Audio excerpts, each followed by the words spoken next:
प्रयागराज महाकुंभ में शुभ संयोग बन रहे हैं। शुभ संयोग बन रहा है कि 144 वर्षों बाद महाकुंभ प्रयागराज में आयोजित हो रहा है और इसी के साथ रवि योग और भद्रवास योग का भी शुभ संयोग है, जहां इन योग की शुरुआत 7:15 से शुरू होगी और 10:38 पर समाप्ति हो जाएगी। भद्रवास योग को लेकर के माना जाता है कि भगवान विष्णु की पूजा करना इस दौरान फलदायी होता है। कहा जाता है रवि और भद्रवास योग का न सिर्फ विशेष महत्व है, बल्कि इन्हें मोक्ष प्राप्ति के बराबर फलदायी माना गया है। धार्मिक मान्यताओं के अनुसार इस योग में संगम तट पर स्नान करने, पूजा पाठ करने और दान पुण्य करने से कई गुना फल प्राप्त होता है। शाही स्नान का मतलब है राजा शाही स्नान। अमृत में मतलब स्नान तो हम डेली करते हैं, लेकिन किसी अमृत जब हमारी अमृत की बूंद गिरी है, कुंभ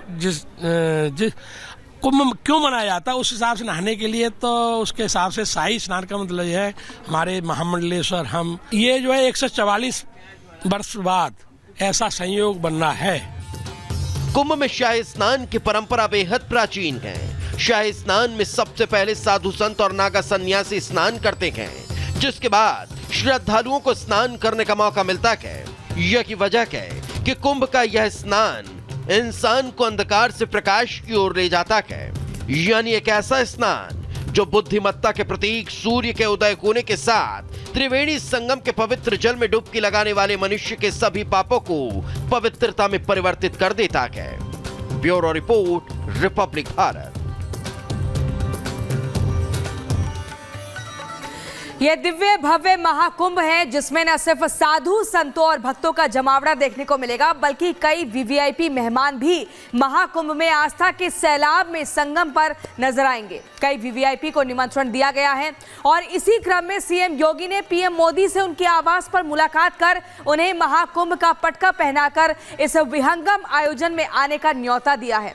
ऐसे में पीएम सनातन समाज के लिए क्या बड़ा संदेश देंगे, यह देखना होगा। फिलहाल पीएम किस दिन प्रयागराज आएंगे अभी यह तय नहीं हुआ है। आपको बता दें,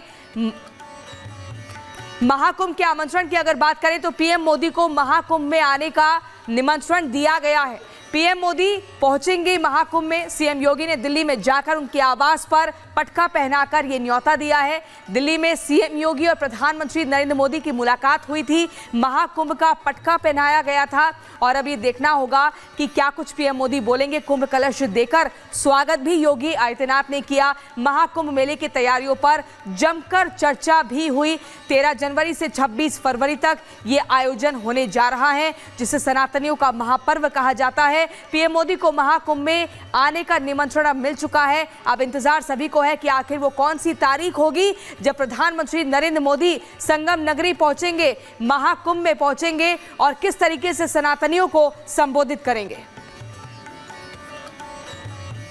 वहीं पूरी दुनिया की नजर इस समय उत्तर प्रदेश में होने वाले अलौकिक, अविस्मरणीय, अलौकिक होने वाले महाकुंभ पर टिकी हुई है।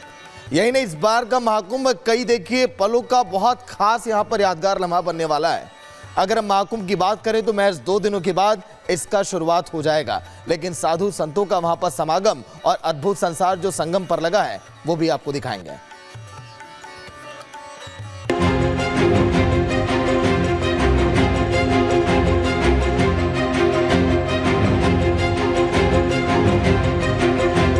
संगम नगरी प्रयागराज में महाकुंभ की अद्भुत छटा देखने को मिल रही है। रंग और रौनक ऐसी कि हर कोई दीवाना हो जाए।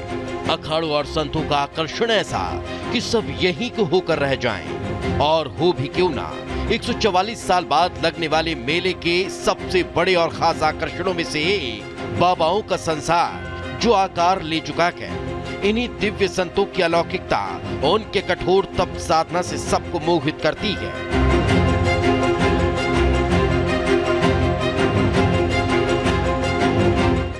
संगम पर नजर आ रही सनातन संस्कृति की अद्भुत झांकी में ऐसे ऐसे संत संगत करने पहुंचे हैं जिनके हठ योग की लीला ही निराली है। संगम नगरी प्रयागराज में आस्था का सबसे बड़ा समागम महाकुंभ हो रहा है और इस महाकुंभ के लिए तैयारियां भी अनोखी की गई है और इन अनोखी तैयारियों के बीच पहुंच रहे हैं अनोखे बाबा, अद्भुत बाबा। और इन अद्भुत बाबाओं की दुनिया बिल्कुल निराली है। कोई हठ योगी है तो कोई देश प्रेमी है। इन बाबाओं के प्रवचन सुनने के लिए देश भर से लोग इकट्ठा हो रहे हैं महाकुंभ में। आस्था की डुबकी लगाने के लिए संगम की रेती पर अब बाबाओं के पहुंचने का दौर भी शुरू हो गया है। महाकुंभ में अद्भुत छटा बिखेरते हुए साधु संतों का स्वरूप आकर्षण का केंद्र बना हुआ है। ये हैं जूना अखाड़े के नागा साधु, जिन्होंने अपने पूरे शरीर को रुद्राक्ष से ढक रखा है।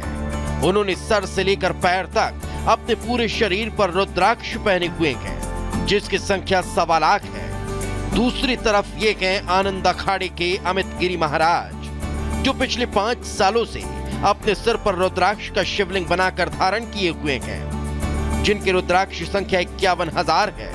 और देश कल्याण के लिए शुरू हुआ उनका यह हठ योग रुकने वाला नहीं। इन्हीं को बिठाने के लिए बनाया। ये ऊपर हमारे इष्ट देवता हैं सूर्य भगवान, और ये सभी के इष्ट हैं नटराज जी। हाँ, शिवलिंग का आकार ही हो गया बनाते बनाते। ये लगभग 1.25 लाख रुद्राक्ष है। ये हट नहीं है, ये जो है हम 2010 से पहन रहा हूँ, जब से धीरे पहन ही रहा हूँ। ये चंद्रमा, त्रिशूल, ये सब शिव का श्रृंगार है। शिव का श्रृंगार के तरह लगाते हैं। शिव का श्रृंगार जैसे होता है ऐसे हम भी करते हैं श्रृंगार। संगम की रेती पर धुनी रमाते इन सन्यासियों की साधना भी बेहद अद्भुत होती है। इनसे मिलिए, ये उत्तराखंड के बागेश्वर से आए मंगलगिरी जी महाराज हैं, जिन्होंने 15 वर्ष की उम्र में ही सन्यास धारण कर लिया और नागा साधु बन गए। तो इन्हें देखिए, झूले के सहारे खड़े ये संत कई सालों से इसी तरह साधना में लीन हैं, जो खड़े खड़े की सोते हैं और खड़े खड़े की जागते हैं। यानी इन्होंने कई सालों से जमीन पर उठना बैठना भी छोड़ रखा है। अखाड़े से जुड़े हुए हैं। जूना अखाड़ा। जूना कितने साल के हैं? 15 वर्ष। कब से जुड़े हैं? और जब मैं 6 महीने का था तभी से। 6 महीने से। तो आप इन्हीं लोगों के साथ पले बढ़े, शिक्षा दीक्षा? हाँ। तो ये आपका हट कब से चल रहा है? 15 साल हो गए। इसके पीछे 15 साल हो गए। पीछे की वजह क्या रही? जन कल्याण के लिए। जब तक हमारा जो संकल्प जो खत्म नहीं होता, जब तक लक्ष्य पूरा नहीं होता, जब तक खड़े रहेंगे। अपनी अनूठी साधना और आध्यात्मिक शक्ति के लिए पहचाने जाने वाले बाबाओं का संसार संगम पर आकार ले चुका है।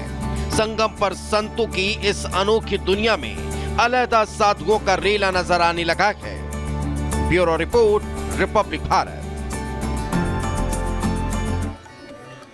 महाकुंभ की भव्यता की दुनिया भर में चर्चा हो रही है। 7 समंदर पार बैंकॉक में 13,000 फीट पर ऊपर आपको बता दें महाकुंभ का परचम लहराया गया है, और ये सब कुछ कर दिखाया है प्रयागराज की रहने वाली अनामिका ने। कैसे, देखिए इस रिपोर्ट में। प्रयागराज की रहने वाली अनामिका ने आसमान की ऊंचाइयों से दुनिया भर को पवित्र, दिव्य और भव्य महाकुंभ का संदेश दिया। बैंकॉक में 13,000 फीट की ऊंचाई से स्काई डाइविंग करते हुए महाकुंभ का आधिकारिक ध्वज लहराया और दुनिया भर को महाकुंभ में आने का निमंत्रण दिया। साथ ही दिव्य कुंभ, भव्य कुंभ का संदेश आकाश से दिया। संगम नगरी में ऋषि मुनियों, तपस्वियों और धर्माचार्यों की मौजूदगी से महाकुंभ की दिव्यता झलकने लगती है। अनामिका ने ऐसा प्रदर्शन कर अपनी संस्कृति के प्रति निष्ठा का परिचय दिया है। अनामिका भारत की सबसे कम उम्र की लाइसेंस सी स्काई डाइवर है। अनामिका का कहना है कि जब भी विश्व कल्याण के लिए कोई आयोजन होता है, तब भारत के सभी प्राणी अपना सर्वश्रेष्ठ योगदान देते हैं और उन्हें गर्व है कि वो भारत की बेटी हैं।